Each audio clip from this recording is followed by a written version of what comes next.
নমস্কার, AI news ইন্ডিয়ার আজকের পর্বে আপনাদের সবাইকে স্বাগত। আজ আমরা যে বিষয়টা নিয়ে আলোচনা করব তা হলো ভারতের অর্থনৈতিক সংস্কার ও সাধারণ মানুষের সুরক্ষা।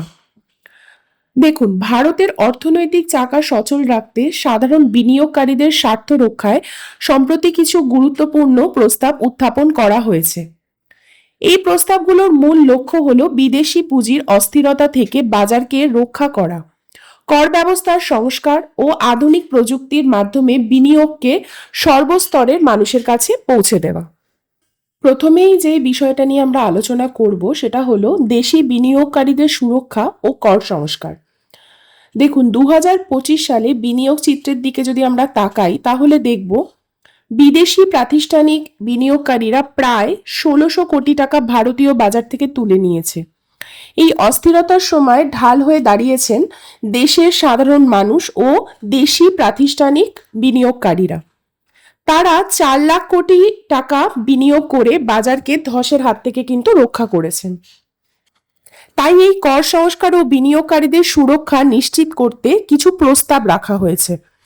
যেমন, দীর্ঘমেয়াদী বিনিয়োগকারীদের উৎসাহিত করতে উচ্চ হারে কর কমানোর দাবি জানানো হয়েছে। মূল্যস্ফীতির সাথে সমন্বয় বজায় রাখতে ইন্ডেক্সেশন বেনিফিটস পুনরায় চালু করা কিন্তু প্রয়োজন। বর্তমানে ব্যাংক আমানতের প্রবৃদ্ধি কমে 10% নেমে এসেছে। মধ্যবিত্তকে উৎসাহিত করতে 5 বছরের বেশি মেয়াদি এফডিতে কর ছাড় এবং সঞ্চয়ী খাতের সুদের উপর কর মুক্ত সীমা বাড়ানোর প্রস্তাব দেওয়া হয়েছে।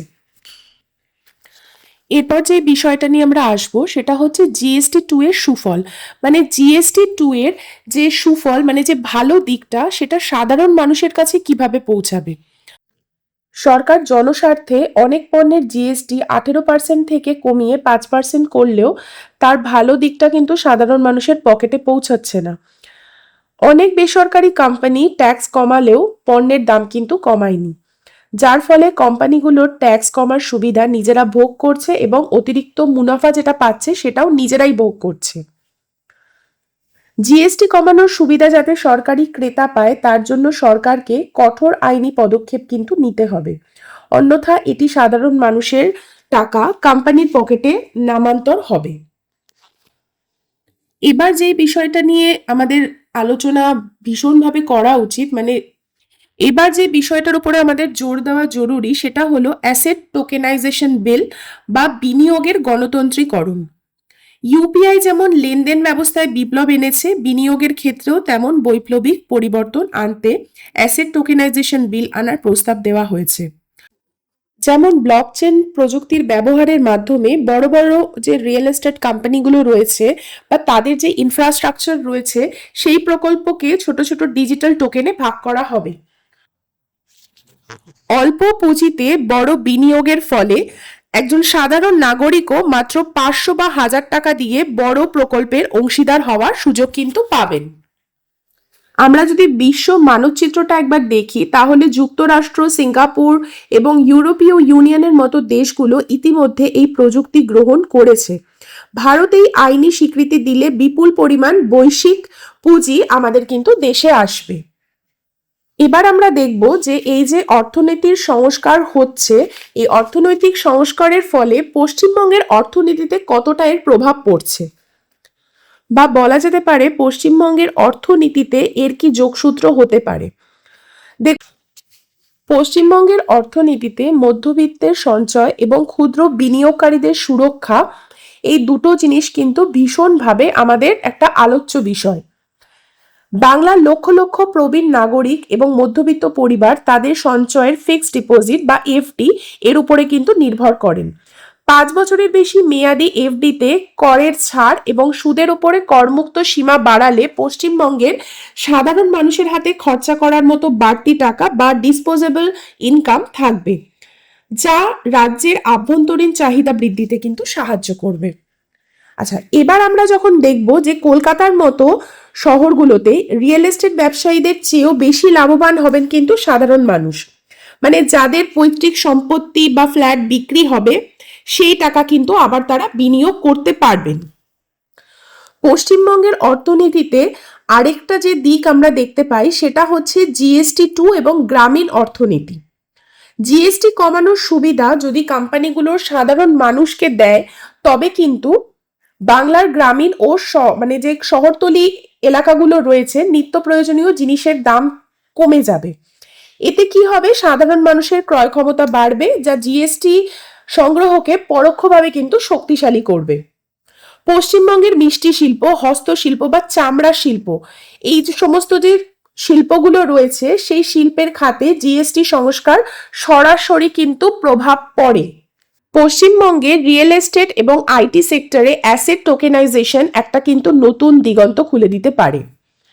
কলকাতার নিউ টাউন বা রাজারহাটের বড় বড় কমার্শিয়াল বিল্ডিং বা আইটি পার্কে একজন সাধারণ বাঙালি বিনিয়োগকারী হয়তো সরাসরি কয়েক কোটি টাকা দিয়ে অংশীদার হতে পারেন না, কিন্তু টোকেনাইজেশন চালু হলে তিনি মাত্র 1000 টাকা দিয়ে সেই বড় প্রকল্পের ছোট্ট একটি ডিজিটাল অংশের মালিক হতে পারবেন।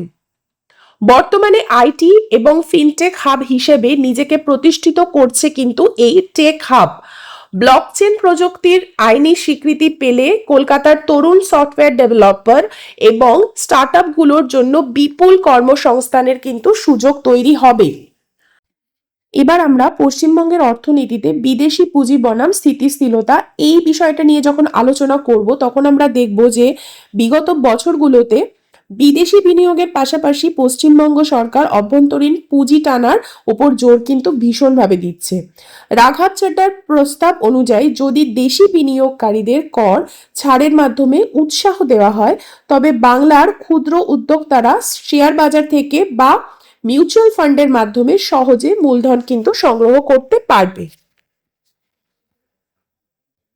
এই যে প্রস্তাবিত সংস্কারের যে প্রভাব, সেটা নিয়ে যখন আমরা আলোচনা করব, তখন আমরা দেখব যে মধ্যবিত্ত পরিবারের ব্যাংক সঞ্চয়ে বেশি রিটার্ন এবং কর সাশ্রয় হবে এই প্রস্তাবিত প্রভাবের ফলে।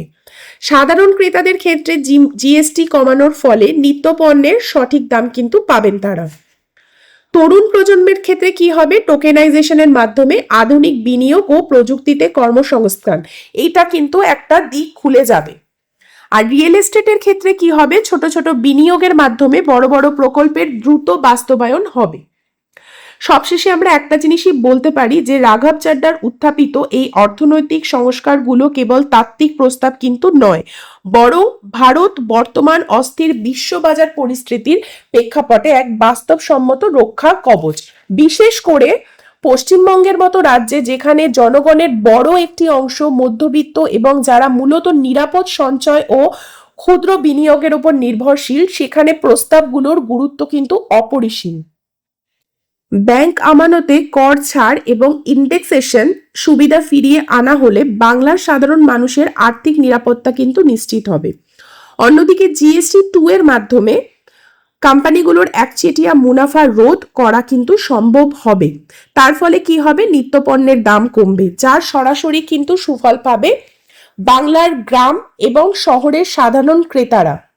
এছাড়াও অ্যাসেট টোকেনাইজেশনের মতো আধুনিক প্রযুক্তি কলকাতার উদীয়মান ফিনটেক সেক্টর এবং রিয়েল এস্টেট শিল্পে বিপ্লব ঘটাতে পারে, যা তরুণ প্রজন্মের জন্য কর্মসংস্থানের নতুন নতুন যে দুয়ার সেটা খুলে দেবে।